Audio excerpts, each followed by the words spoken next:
From time to time, aminin man natin o hindi, may mga pagkakataon talagang gusto natin tumakas sa boring na realidad ng buhay.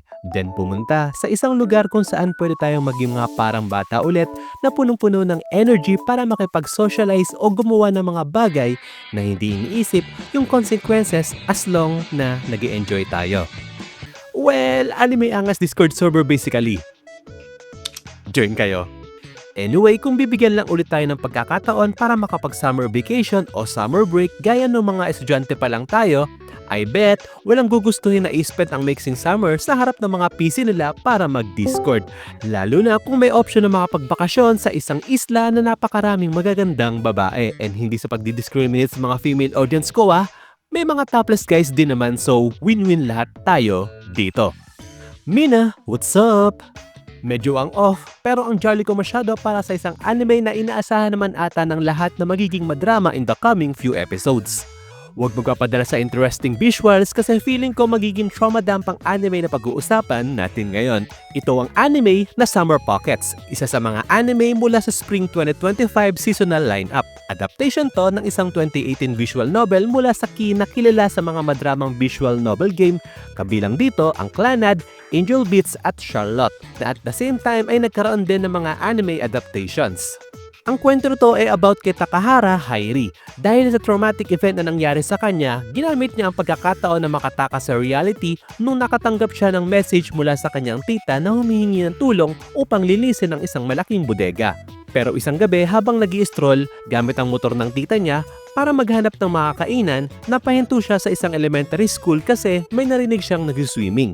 Ako lang ba pero hindi ko alam medyo suspicious tong si Hairi. Like, is he expecting na makakita siya ng elementary student na nag-swimming ng patago? At least mabuti na lang wala siyang kasamang elementary student o bata sa household ng tita niya. I really hope na mistranslation lang to. Balik tayo. Pag-akit niya doon sa may pool, nakita ni Hairi ang mainhin at mahiyaing babae na si Naruse Shirosa na nag-aaral lumangoy. Nga pala, sa mga hindi familiar sa ganitong setup ng visual novel turned anime, may iba't ibang route o female heroine dito na pwede lahat maka-endgame ng bida, which for sure mapapansin nyo since sa first few episodes ay isa-isa nakilala ni Hairi ang mga babaeng characters na sina Sorokado, Kushima at Wenders. Bawat isa sa female characters na nabanggit ko ay may mga kanya-kanyang kwento. Yes, kwento, as in plot. Joke lang. Sa mga nakapanood na ng mga anime na galing Key, most of the time, as in 90% ng mga works nila ay may element ng magical realism, which by the way, isa sa mga favorite concept ko sa storytelling. Magical realism yung element sa kwento na hindi siya totally fantasy pero nangyayari siya yet hindi maipaliwanag. Like kunwari, nag-iwan ka ng chocolate sa loob ng ref nyo then kinabukasan, nawala. Tinanong mo na lahat ng mga kasama mo sa bahay pero lahat sila dinedenay na sila ang kumain. Diba? Magic?